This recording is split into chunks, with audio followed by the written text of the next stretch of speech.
আসসালামু আলাইকুম viewers, welcome to my channel. আমি কাউসারা নূপুর আজ নিয়ে এসেছি নতুন একটা নিরামিষের আইটেম। যারা অনেক দিন থেকে মাছ কিংবা মাংস খেয়ে একঘেয়েমিতে ভুগছেন তাদের জন্য তো এটা খুবই মজাদার একটা আইটেম। আর যারা নিরামিষভোজী তারা পেঁয়াজটা বাদ দিয়ে যদি এটা রান্না করেন তাহলে তাদের জন্য একটা বেস্ট নিরামিষের আইটেম হবে। আজকে আমি আপনাদেরকে চিচিঙ্গার কোপ্তাকারি করে দেখাবো। আর এটা কিন্তু আমার একেবারে নিজস্ব রেসিপিতে করা। আমার এই আইটেমগুলো যদি আপনাদের ভালো লাগে তাহলে সাবস্ক্রাইব করবেন আমার চ্যানেলটা। আর এর পরবর্তীতে নতুন কোনো ভিডিও আমি যখন আপলোড করব সেটা যদি সবার আগে পেতে চান তাহলে আমার যে চ্যানেলে বেল আইকনটা রয়েছে সেটা বাজিয়ে দেবেন। চিচিঙ্গাগুলোকে প্রথম আমরা খুব সুন্দর করে ধুয়ে নেব এবং এই চিচিঙ্গাগুলোকে আমি প্রথম একটু টুকরো করে নেব। দেখুন আমি এভাবে করে এগুলোকে টুকরো করে নিচ্ছি এবং একটি করে টুকরো নিয়ে এভাবে চাকু দিয়ে এর উপরের যে সবুজ একটা ছাল রয়েছে সেই ছালগুলো আমরা প্রথমে এভাবে করে খুব সুন্দর করে চেঁছে নেব। এটা কিন্তু আমরা ছিলে নেব না। দেখুন আমি এভাবে জাস্ট উপরের যে ছালগুলো রয়েছে সেগুলো এভাবে করে চেঁছে নিচ্ছি এবং এটাকে আমি এরকম দুই ভাগ করে নিয়ে নেব। নিয়ে এর মধ্যে যে বীজটা রয়েছে সেটা এভাবে করে বের করে ফেলবো। এই বীজগুলো কিন্তু আমি রান্নাতে ব্যবহার করব না। এই বীজগুলো যদি আপনারা রান্নায় ব্যবহার করেন তাহলে এই রান্নাটা কিন্তু অনেক টেস্ট হবে না এবং এটা অনেক খসখসে লাগবে। এখন এটাকে আমি জাস্ট এই দেখুন এভাবে করে একেবারে পাতলা করে কেটে নেব। ঠিক যতটুকু পাতলা আপনারা এটা করতে পারবেন ঠিক ততটুকু পাতলা করে এভাবে করে সবগুলো আমরা চেঁচে এভাবে করে কেটে নেব।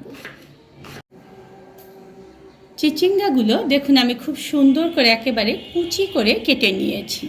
এখন এর মধ্যে আমি হাফ চা চামচ পরিমাণ লবণ দিয়ে দেব।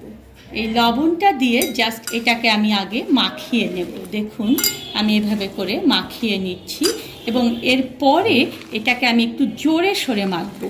দেখুন লবণ দিয়ে এভাবে হাত দিয়ে চটকে চটকে এটাকে আমি 2 মিনিট ধরে আগে মেখে নেব। এতে করে এর ভিতরের যে পানিটা রয়েছে সেই পানিটা একদম বের হয়ে আসবে। দেখুন ঠিক কতটা পানি বের হয়েছে। এই পানিগুলো থেকে এখন একটু একটু করে চিচিঙ্গাগুলোকে আমি এভাবে করে চিপে চিপে অন্য একটা পাত্রে রাখবো। এভাবে সবগুলো আমি দেখুন যে আস্তে আস্তে এভাবে চিপে নিচ্ছি। এতে করে এর মধ্যে কিন্তু আর কোনো পানি থাকবে না। দেখুন এভাবে সবগুলো আমি চিপে নেব। একেবারে চিপে এগুলো থেকে পানি ঝরিয়ে নেওয়ার পরে এর মধ্যে আমি 3টি কাঁচামরিচ কুচি দিয়ে দেব। আমি এখানে 2টি পেঁয়াজ কুচি দিয়ে দেব। একটু আমি এখানে ধনিয়া পাতার কুচি দিয়ে দেব। এই ধনিয়া পাতাটা দিলে এখানে ফ্লেভারটা অনেক সুন্দর হয়।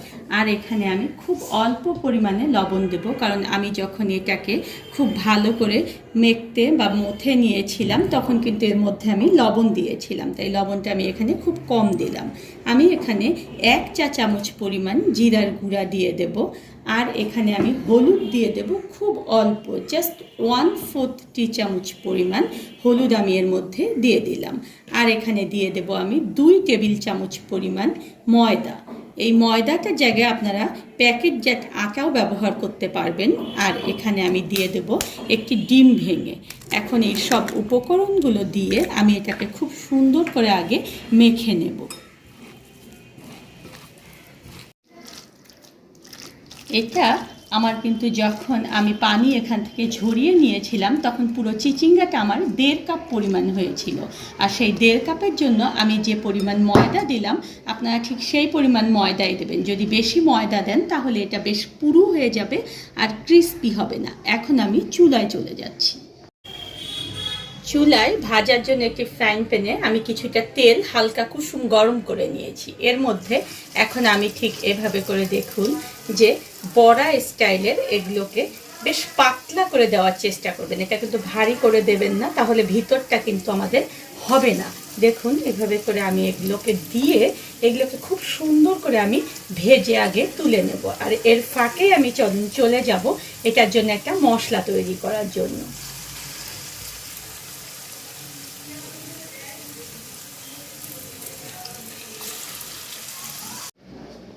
বড়াগুলো ভাজা হতে হতে আমি একটা ব্লেন্ডারে জাগ নিয়ে নিয়েছি এবং এখানে আমি 2 টেবিল চামচ পরিমাণ সরিষা দিয়ে দিলাম। এই সরিষাটা আমি আধা ঘন্টা আগে ভিজিয়ে রেখেছিলাম। আর এখানে আমি হাফ কাপ পরিমাণ নারিকেল কুচানো দিয়ে দিলাম। এই নারিকেলটা আপনারা একবারে কুড়িয়ে ডিপ ফ্রিজে সংরক্ষণ করে রাখতে পারবেন। আর এর মধ্যে আমি দিয়ে দিলাম 3টি কাঁচামরিচ। এখন হাফ কাপ পরিমাণ পানি দিয়ে আমি এটাকে খুব সুন্দরভাবে ব্লেন্ড করে নেব। সরিষা কিন্তু সব সময় একটু কাঁচামরিচ দিয়ে ব্লেন্ড করবেন, তাহলে দেখবেন যে একটা তেতো ভাব আছে সেটা থাকবে না। আর রান্নায় সব সময় হলুদ সরিষা ব্যবহার করলে রান্নার কালারটা অনেক সুন্দর হয়। দেখুন এরকম খুব সুন্দর করে একদম লালচে করে আমি এগুলোকে ভেজে নিয়েছি। আবার এখানে কিন্তু একটু গ্রিনিশ ভাবও রয়েছে।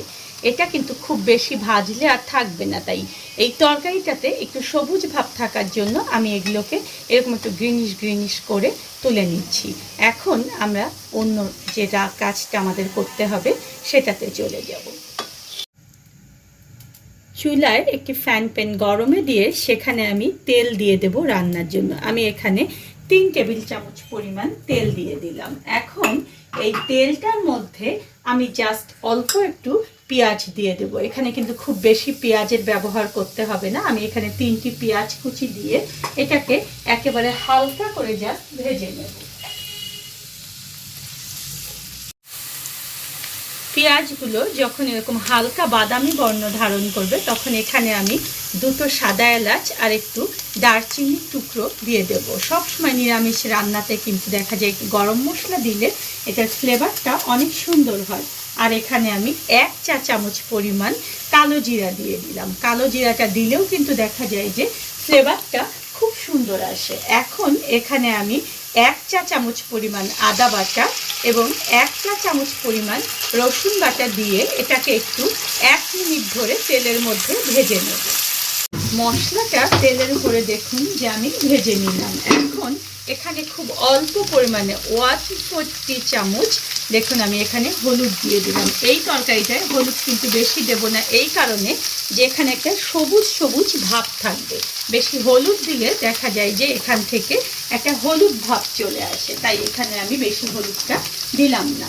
এখন আমি যে ব্লেন্ডারে একটা মশলার পেস্ট তৈরি করেছিলাম সেটা আমি এর মধ্যে ঢেলে দিলাম এবং এটাকে আমি কষাবো 2 থেকে 3 মিনিট ধরে। 3 মিনিট ধরে মশলাটাকে খুব সুন্দর করে আমি দেখুন যে ভেজে নিয়েছি। এখন আমার ব্লেন্ডার ধোয়া যে পানিটা ছিল সেটা আমি এর মধ্যে দিয়ে দিলাম। এখন এটাকে জাস্ট একটু আমি আবার কষিয়ে নেব 2 থেকে 3 মিনিট ধরে। মশলাটা আমার একদম খুব সুন্দর করে দেখুন যে কষানো হয়ে গিয়েছে। এখন আমি এখানে 1 কাপ এবং হাফ কাপ পরিমাণ পানি দিয়ে এই পানিটাকে বলক ওঠার জন্য একদম আঁচটা জোরে দিয়ে দেব, চুলার আঁচ। এটা বলক উঠলে তারপরে আমি ফিরে আসছি।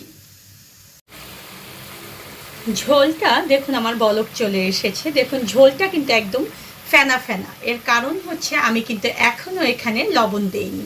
আমি লবণ এই কারণে দেইনি যে পানির পরিমাপ অনুযায়ী লবণটা আমরা দেব, এতে করে লবণ আর বেশি হওয়ার কোনো ভয় থাকবে না। এখন লবণটা এইভাবে করে দেখুন যে আমি জাল করলাম।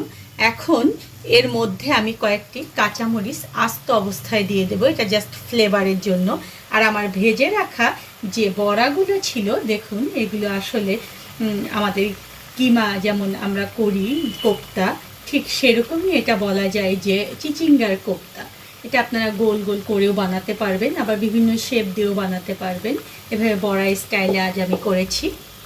এখানে আমি এগুলো দিয়ে দেবো এবং এটাকে আমি ঢেকে রাখবো 2 মিনিটের জন্য।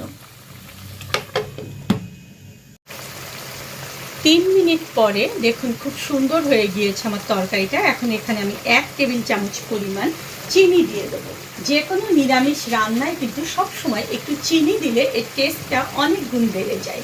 আর এখানে যেহেতু আমি নারিকেল ব্যবহার করেছি, নারিকেলের একটু মিষ্টি কিন্তু এর মধ্যে রয়ে গেছে। আমি এখানে কিছুটা গরম মশলার গুঁড়ো দিয়ে দেবো। আমি আগেও একটু আস্ত গরম মশলা দিয়েছিলাম, আবার একটু গুঁড়ো এখানে দিয়ে দেবো। আর এখানে আমি কিছুটা ভাজা জিরের গুঁড়ো দিয়ে দিলাম। আমি এখানে একটু ধনিয়া পাতার কুচি ঠিক উপরে এভাবে করে ছিটিয়ে দেবো, এতে করে ধনিয়া পাতার একটা ফ্লেভার কিন্তু তরকারিটা পুরোটা ভরে থাকবে। এখন চুলার জালটা আমি একেবারে কমিয়ে দিয়ে এটাকে জাস্ট নেড়ে চেড়ে 1 মিনিট থেকে 2 মিনিটের জন্য এটাকে একটু ঢেকে রাখবো। এটা কিন্তু আমি একদম শুকনা শুকনা করবো না, এটাকে আমি এখন একটু ঢেকে রেখে দিচ্ছি।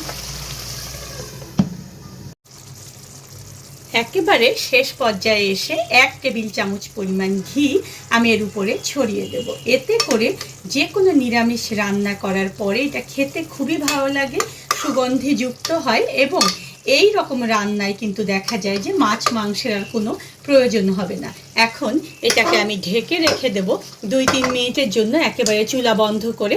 তারপরে এটা আমি পরিবেশন করব। নিরামিষ ভোজীদের জন্য আমার এই যে আইটেমটা আমি এখানে দিলাম, চিচিঙ্গার কোপ্তা কারি, এটা কিন্তু খুবই মজাদার একটা খাবার। আর যারা অনেক দিন থেকে আমিষ খাচ্ছেন তাদের জন্য তো এটা অনেক মজা লাগবে গরম ভাতের সঙ্গে খেতে। ধন্যবাদ সবাইকে আমার সঙ্গে থাকার জন্য। আর আমার নতুন নতুন রেসিপি পেতে হলে অবশ্যই আমার সঙ্গে থাকবেন।